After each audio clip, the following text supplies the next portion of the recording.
Welcome to the Empowered and Inspired Women in History show. I'm Carrie Beauvais, author of the Annie Oakley Mystery Series and the Grace Michelle Mystery Series. With this show, I am going to take you back in time to discuss the many women in history who can inspire us, who we can learn from, and who can help us see ourselves as women in an inspired and empowered light. If you want to hear about and learn about some of the amazing women who have inspired me to embrace the empowered woman in myself, then stay tuned and subscribe to my YouTube channel. Be sure to click on the bell so that you will be notified every time I load one of these information-packed, inspiring, and fun videos. So, as you may or may not know, I will be releasing the first book of my Grace Michelle Mystery Series on September 19th. I can't believe the release date is less than 3 months away. Anyway, the book is called Grace in the Wings. Don't you just love the cover? I'm totally obsessed with it. I look at it at least once a day. Shout out to my book cover designer, Mimi Barr. So, the story is a murder mystery that takes place in 1920, New York City, Broadway. The protagonist, Grace Michelle, is a budding costume designer for the Ziegfeld Follies. Have you heard of the Ziegfeld Follies? Well, it was a series of very elaborate theatrical revues that took place on Broadway from the early 1900s to the late 1930s. It's glitz, it's glamour, it's opulent costumes and amazing sets, it's singing, it's dancing, it's comedy, you name it. It was the epitome of show business at the time. Anyway, when Grace's sister, the star of the show, is murdered, Grace must step into the spotlight of the Broadway stage in order to find the killer. Her quest takes her on a transcontinental train trip to Hollywood, California, and she soon discovers that her life is in danger too. The book is full of adventure, intrigue, and plenty of romance. So, for the next few weeks, in celebration of the release, I am going to be highlighting some of the women, the famous Ziegfeld girls, who made their mark on the show and or in history. Some of the stories are funny, some are tragic, and some of the starlets I'm going to highlight might just surprise you. And some of them even make an appearance in my book. So, without further ado, let's talk about one of the actresses who does make an appearance in my book. Is she the murderer? Well, you'll just have to wait till the book is released to find out. So, do you remember Glinda the Good Witch of the North from the movie The Wizard of Oz? Her beautiful strawberry blonde waves, the sparkly pink dress, and the 2-foot-high translucent crown, the magic wand? Well, Glinda was played by an actress named Billie Burke, who wasn't exactly a Ziegfeld girl, but she was Ziegfeld's girl. Apparently, the two of them met in a New Year's Eve party in 1914 and married soon after. But to back up a bit, Billie was born Mary William Ethelbert Appleton Burke. Man, that is a mouthful. In 1884 in Washington, D.C. Her father was a singer and also worked as a clown for the Barnum and Bailey Circus. Her family ended up settling in London, where they went to many, many plays in the city's historical West End, which led to Billie wanting to become a stage actress. So at 18 years old, she made her stage debut, and whoa, a star was born. Her performances were very well received, and she became one of the most popular actresses to grace the stage. But Broadway in New York City was really where she wanted to be.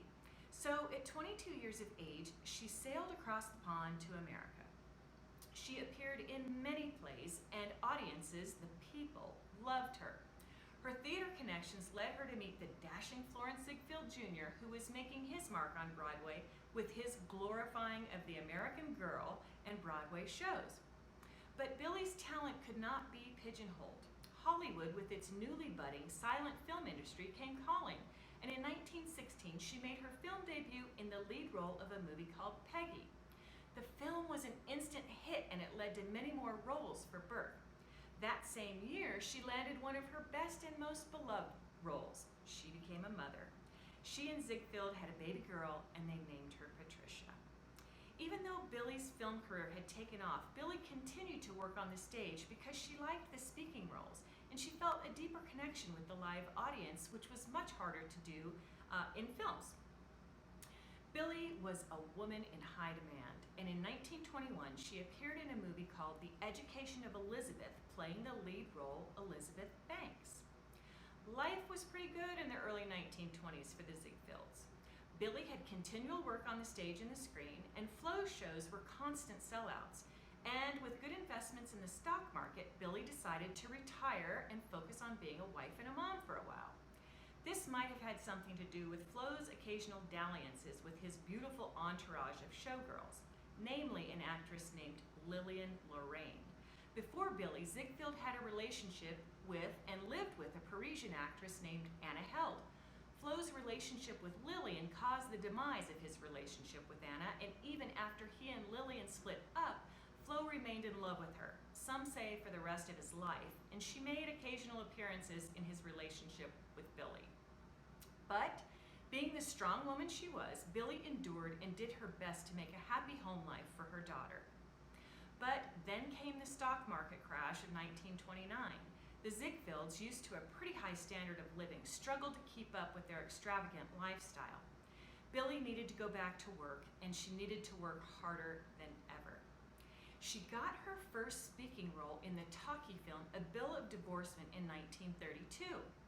Unfortunately, it was the same year her husband, Florenz Ziegfeld Jr., passed away, leaving Burke a single mother. Their daughter was just a teenager, and it had to have been tough during the Depression to be the only income earner and a single parent. But Billie didn't let it get her down. The following year brought a role that would be one of her career highlights. In 1933, she starred in David O. Selznick's movie Dinner at 8, co-starring Hollywood royalty Lionel Barrymore, John Barrymore, and Jean Harlow. Pretty stellar company. And as you might have guessed, the film was a hit, and once again, Billie was back on top. In 1937, she had one of her most fondly remembered roles in a movie called Topper, and that film spun off into 2 other films, and all 3 of them were box office gold. The following year, Billie received her first and only Academy Award nomination for her portrayal of Emily Kilbourne in a film called Merrily We Live. This was probably the best performance of her screen career, but she was destined to be immortalized forever in the classic The Wizard of Oz, starring the amazing Judy Garland and directed by Victor Fleming in 1939. Billie was 54 years of age. Would you have ever guessed it? Billie worked with Miss Judy previously in a movie called Everybody Sing, playing Judy's character's crazy actress mother. Also in 1939, the director George Cukor offered Burke a part in the movie Gone with the Wind, but she declined. I'm not sure that was such a good career move, but she must have had her reasons. A few years later, in the 40s, she had her own radio show. This was a woman on the go. The show was called, wait for it, The Billie Burke Show. It was a situation comedy that came on the radio every Saturday morning. The show was initially called Fashions in the Rations, and Burke, playing herself, was the kind-hearted neighbor who always had her head in the clouds, but who made it a practice to always lend a helping hand. If she didn't already have enough to do at the time, she also co-wrote 2 autobiographies titled With a Feather on My Nose and With Powder on My Nose. Interesting titles, am I right? I might have to check those out. But back to the big screen. Billie went on to star in the movies The Father of the Bride and Father's Little Dividend in 1950 and 1951. Both films were directed by Vincent Minnelli, another Judy Garland connection, as he was Judy's husband. Busier than ever, Burke became one of the first female television talk show hosts. She had her own talk show on television called At Home with Billie Burke.